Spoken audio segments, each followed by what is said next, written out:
Hello बच्चों, आज हम लोग क्लास 11th का some basic concept of chemistry का नेक्स्ट टॉपिक देखने जा रहे हैं। टॉपिक का नाम है लिमिटिंग रिएजेंट।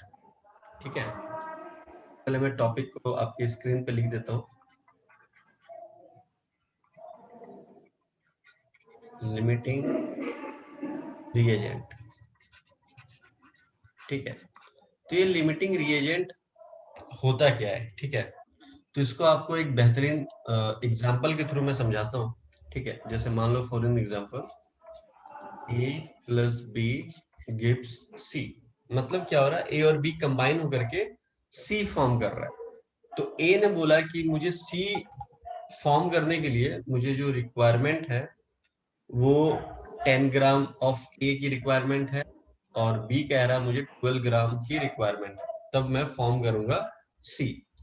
ये उनकी रिक्वायरमेंट हो गई, बगल में लिख दिया रहा रिक्वायरमेंट। ठीक है, बट अगर मैं ए को 15 ग्राम प्रोवाइड कर दूं और इसको मैं 10 ग्राम प्रोवाइड करूं, तो देखिए प्रॉब्लम क्रिएट होना स्टार्ट हो जाएगी। क्यों? क्योंकि ए को 10 ही चाहिए था, तो उसको 15 मिल रहा है, तो ए को कोई प्रॉब्लम नहीं है। बी को चाहिए था 12 ग्राम, बट उसको हम दे क्या रहे हैं, प्रोवाइड हम क्या कर रहे हैं, यहाँ पे लिख दो प्रोवाइड हम कर रहे हैं, और गिवन मतलब गिवन तो 10 ग्राम है। तो बी क्या कर रहा है, मतलब कि अच्छे से पार्टिसिपेट नहीं कर पाएगा। तो बी क्या कर रहा है कि सी को फॉर्म होने नहीं देगा। ठीक है, जब सी को फॉर्म होने नहीं देगा तो इसी बी को हम लोग कहेंगे लिमिटिंग रिएजेंट। ठीक है, तो ये तो एक बेसिक सा कॉन्सेप्ट था कि लाइक लिमिटिंग रिएजेंट हम लोग बताएंगे कैसे। ठीक है, रिया पॉज कर लीजिए अपना, जो माइक है म्यूट कर लीजिए, बाकी जब पूछना होगा तो आप अनम्यूट कर लीजिएगा।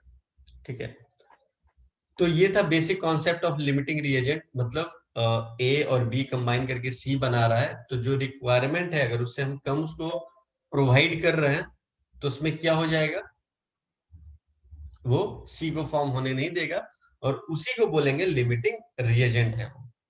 ठीक है, तो बट सर इन क्वेश्चन में हम लोग कैसे अप्लाई करेंगे ये कॉन्सेप्ट? तो क्वेश्चन में कैसे अप्लाई करेंगे, चलिए वो बताते हैं। तो सबसे पहले स्टेप वन क्या है हमारा? सबसे पहले आपको ये फाइंड आउट करना है कि क्वेश्चन जो मुझे दिया हुआ है वो लिमिटिंग रिएजेंट का है या नहीं है। ठीक है, तो सबसे फर्स्ट स्टेप हम लोग देखेंगे, क्या करेंगे, लिखेंगे, यहां लिख देता हूं, find out the question given is limiting reagent और नॉट। ठीक है, सेकेंड थिंग, अगर मैंने फाइंड आउट कर लिया कि ये लिमिटिंग रिएजेंट है या नहीं है, तो फिर अगर लिमिटिंग रिएजेंट हुआ तो हम फिर लिमिटिंग रिएजेंट निकालेंगे। बट एक क्वेश्चन ये उठता है बीच में कि सर आप फाइंड आउट कैसे करेंगे, सर कैसे हम पता लगाएंगे कि ये लिमिटिंग रिएजेंट का क्वेश्चन है या नहीं है? तो चलिए स्टेप 2 को बताने से पहले आपको पहले मैं एक एग्जांपल देके समझा देता हूँ। ठीक है, तो एग्जांपल में बगल में लिख रहा हूँ 2a plus 3b gives 4c plus 5d। ठीक है, यहाँ पे हमारा एन ए जो है वो आपका 10 दिया हुआ है। अच्छा, ये एन ए और एन बी अभी रहने दीजिए। ठीक है, पहले आपको स्टेप 1 और स्टेप 2 ही बताता हूँ मैं। ठीक है, तो सबसे पहले हमको क्या पता करना था कि ये जो गिवन क्वेश्चन दिया हुआ है ये लिमिटिंग रिएजेंट का क्वेश्चन है या नहीं है, ये पता लगाना है।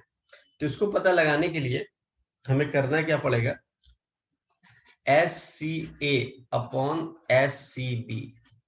ठीक है, एस सी ए का मतलब क्या होगा, स्कैटोमेट्रिक कोफिशिएंट ऑफ ए, और S C B stoichiometric coefficient of B.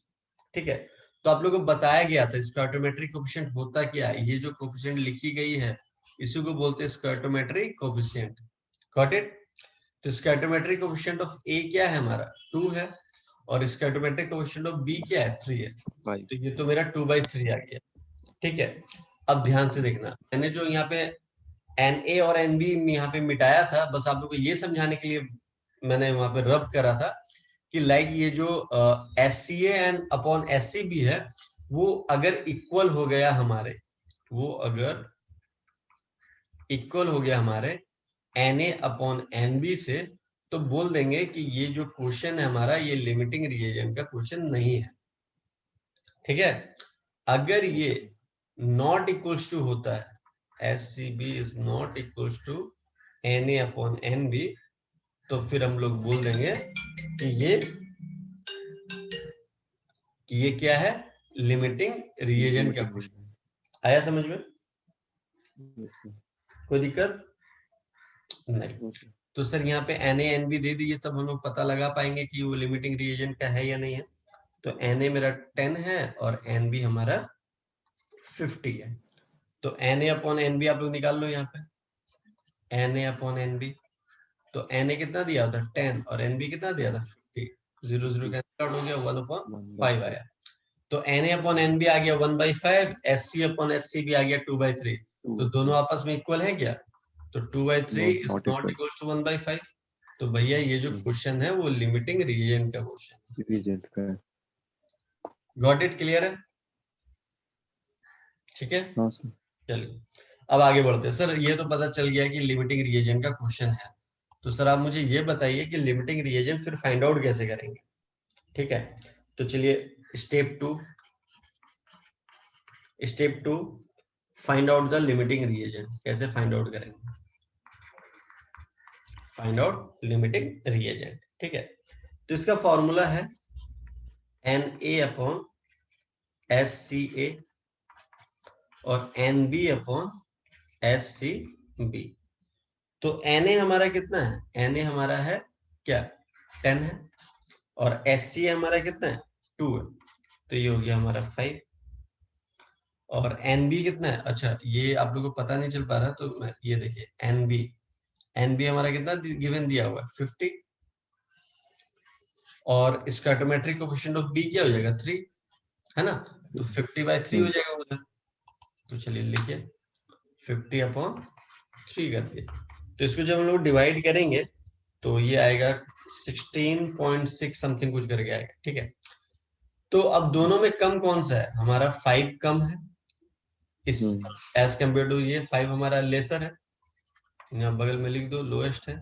तो ये लोएस्ट है, तो ए जो है वो हमारा हो जाएगा लिमिटिंग रिएजेंट। तो देयरफॉर लिमिटिंग रिएजेंट जो है वो ए है। क्लियर है? चलिए ये भी फाइंड आउट हो गया। अब अगर उसी क्वेश्चन में मैं इंक्लूड कर देता, क्या इंक्लूड कर देता कि आपको फाइंड आउट करना है एनसी एंड एनडी, ये फाइंड आउट करना है, तो कैसे फाइंड आउट करोगे? तो चलिए ये भी बता देता हूं मैं आपको, that is step 3।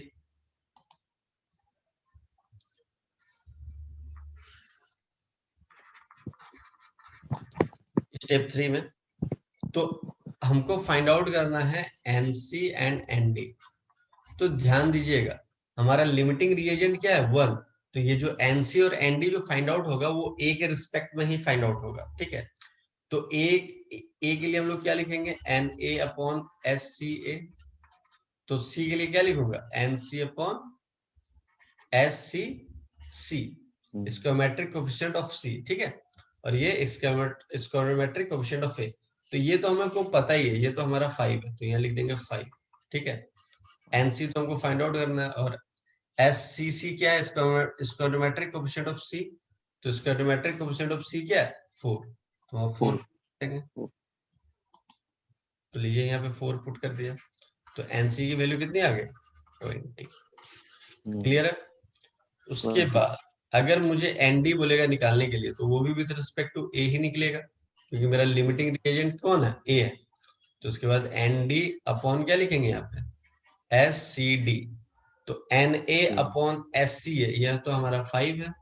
N D हमको फाइंड आउट करना है, और हमारा स्क्वायरमेट्रिक कोएफिशिएंट ऑफ डी क्या है? स्क्वायरमेट्रिक कोएफिशिएंट ऑफ डी क्या है? 5। तो यहाँ 5 देंगे, तो यहाँ 5 पुट कर दिया। तो एनडी हमारा क्या आ गया? एनडी हमारा 5 × 5 क्या हो गया? 25। You will get the answer. ठीक है। तो लिमिटिंग रिएजेंट सबसे पहले हम लोगों ने डिफाइन करा लिमिटिंग रिएजेंट होता क्या है। फिर हम लोगों ने क्या पढ़ा, लिमिटिंग रिएजेंट का एक छोटा सा एग्जांपल देकर के हम लोगों ने समझा कि लिमिटिंग रिएजेंट का काम क्या है, वो कैसे लाइक यूज होगा सारी चीजें। फिर हम लोगों ने क्वेश्चन पे उसका लाइक एप्लीकेशन भी देख लिया कि हम लोग न्यूमेरिकल कैसे सॉल्व करेंगे लिमिटिंग रिएजेंट का। ठीक है, तो अब इसके एमसीक्यू भी आप लोगों को मैं सेंड कर दूंगा। ठीक है, तो आप लोग को अच्छे तरीके से सारा कुछ करना है, कॉन्सेप्ट यही वाला लगाना है जो मैंने आप लोगों को बताया है। फिर कोई डाउट्स होगा, कोई परेशानी होगा तो आप लोग कमेंट करना, फिर हम आगे सेक्शन में उसको देखेंगे फिर। ठीक है, टिल देन बाय बाय।